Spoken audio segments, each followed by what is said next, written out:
नमस्कार दोस्तों, मैं अंकुर उपाध्याय स्वागत करता हूं आप सभी का एक बार फिर से अपनी नई वीडियो में।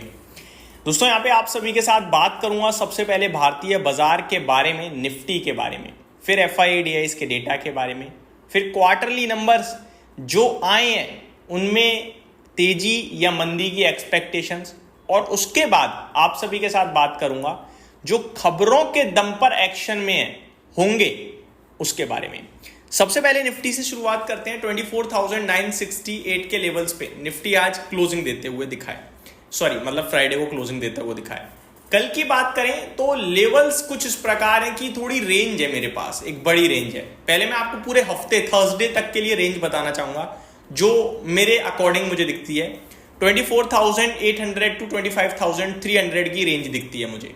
ये दोनों ही लेवल मेरे लिए ऐसा है जो शायद ब्रेक ना हो इस थर्सडे तक। 500 पॉइंट की रेंज हो गई, बड़ी रेंज है, मुझे भी पता है।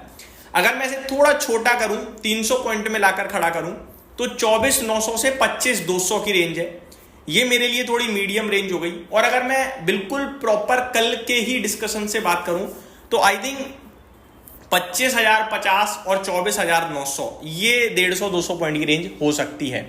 तो ये मेरे हिसाब से निफ्टी का व्यू है। आपको तेजी या मंदी सोचने विचार करने के लिए ये कुछ बताएगा नहीं, क्योंकि बहुत बड़े एक्शन होंगे कल स्टॉक्स के दम पर। रिजल्ट्स आए हैं बड़ी बड़ी कंपनियों के, तो मूव थोड़ा हो सकता है इधर उधर, बट मेरे को नहीं लगता कोई ज्यादा बड़ा निफ्टी लेवल पे मूव आएगा। आगे स्टॉक स्पेसिफिक आ जाता हूं, रिजल्ट्स के बारे में बात करूंगा, लेकिन उससे पहले डेटा। एफआईडीआई का डेटा कैश मार्केट में दोनों का पॉजिटिव था और फ्यूचर्स में एफआईआई की बिकवाली थी क्लियर कट। फ्यूचर स्टॉक्स में भी बेचा है और इंडेक्स फ्यूचर्स में भी बिकवाली करी है, और बिकवाली छोटी नहीं है, करीब 3,500 करोड़ के करीब की है। तो आप ये कह सकते हैं कि इंडेक्स भी ये तो शॉर्ट कर रहे हैं और स्टॉक्स भी ये शॉर्ट ही कर रहे हैं। अब आ जाता हूं मैं थोड़ा सा रिजल्ट सीजन पे। तो फ्राइडे पोस्ट मार्केट से अभी तक काफी कंपनियों के नंबर्स आए हैं। तीन ही चीजें हो सकती हैं, या अच्छे या खराब या मतलब समझ नहीं आ रहा है ना, ये कह सकते हो आप, मतलब इनलाइन टाइप कह सकते हो। कैनफिन होम्स की बात करें तो ये आपको स्लाइटली बेटर ही लगेंगे, नेगेटिव तो मुझे नहीं लगे। पंजाब एंड सिंध बैंक के भी नंबर्स आए हैं, नंबर्स अच्छे बोलोगे आप, क्योंकि पीएसयूज में ना एसेट क्वालिटी का मैटर नहीं आ रहा। यूनियन बैंक ये भी पीएसयू है और इसमें भी एसेट क्वालिटी की प्रॉब्लम नहीं दिख रही है मुझे, तो मैं स्लाइटली बेटर ही कहूंगा। ईपैक ड्यूराबेल नंबर की बात करें तो रेवेन्यू और प्रॉफिट घटाए, लेकिन एबिटा और मार्जिन दोनों बढ़े हैं और गाइडेंस भी मेरे को ठीक लग रही है, तो मैं पॉजिटिव नोट पे जाऊंगा। रोसारी बायोटेक इनलाइन नंबर का हो गया, आप मिले जुले। एयू स्मॉल फाइनेंस बैंक मेरे को लगता है नंबर्स ठीक ही हैं, अच्छे माने जाने चाहिए। इंडिया सीमेंट, इसके नंबर्स एक्चुअली मैंने रीड नहीं करे हैं, बाकी नंबर्स खराब दिख रहे हैं क्योंकि प्रॉफिट से घाटे में आ गई है कंपनी, बट रेवेन्यू ठीक है। एक्सेप्शनल आइटम है कुछ, तो इसके नंबर मैंने रीड नहीं करे हैं, इसको छोड़ देता हूं मैं।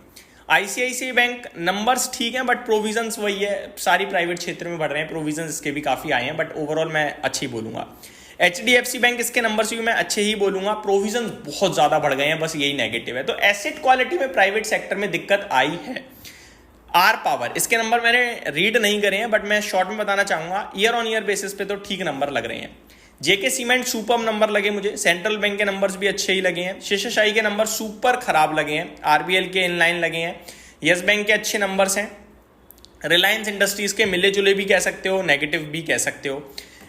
मास्टेक और एमआरपीएल मैंने चेक नहीं करा है। हेडसन एग्रो के नंबर्स आप कह सकते हो स्लाइटली बेटर हैं। आरती इंडस्ट्रीज के नंबर आप कह सकते हो स्लाइटली बेटर ही हैं, अच्छे बोलोगे, स्लाइटली नहीं अच्छे बोलोगे। इंडिया मार्ट इंटरमेश मिले जुले टू पॉजिटिव कह सकते हो आप। बंधन बैंक की बात करें तो यहाँ पे नंबर्स में मजा ठीक है, नंबर्स अच्छे हैं क्योंकि अनुमान से बेटर ही लग रहे हैं। जेएसडब्ल्यू स्टील में सुपर नंबर्स थे। तो ये आपके लिए फ्राइडे पोस्ट मार्केट से लेकर अभी तक जो नंबर्स आए हैं उस पर अपडेट। अब आ जाता हूं कुछ खबरों वाले स्टॉक्स पे। तो बड़ा नाम में पहला मेरे पास है जियो फाइनेंशियल सर्विसेज, जिन्होंने जेवी करार किया है 50-50 का अलायंस के साथ इंश्योरेंस कारोबार को लेकर भारत में। ये अलायंस ग्रुप वही है जिसका बजाज के साथ 24 साल जेवी चला और अभी रिसेंटली ही वो जेवी ब्रेक हुआ। उसके बाद बजाज ने भी कहा और अलायंस ने भी कहा कि हम एक नया पार्टनर ढूंढ रहे हैं भारत में ग्रो करने के लिए इंश्योरेंस बिजनेस को। तो अलायंस ने जियो फाइनेंशियल सर्विसेज के साथ जॉइंट वेंचर करार किया है, काफी पॉजिटिव न्यूज है मेरी नजरों में ये।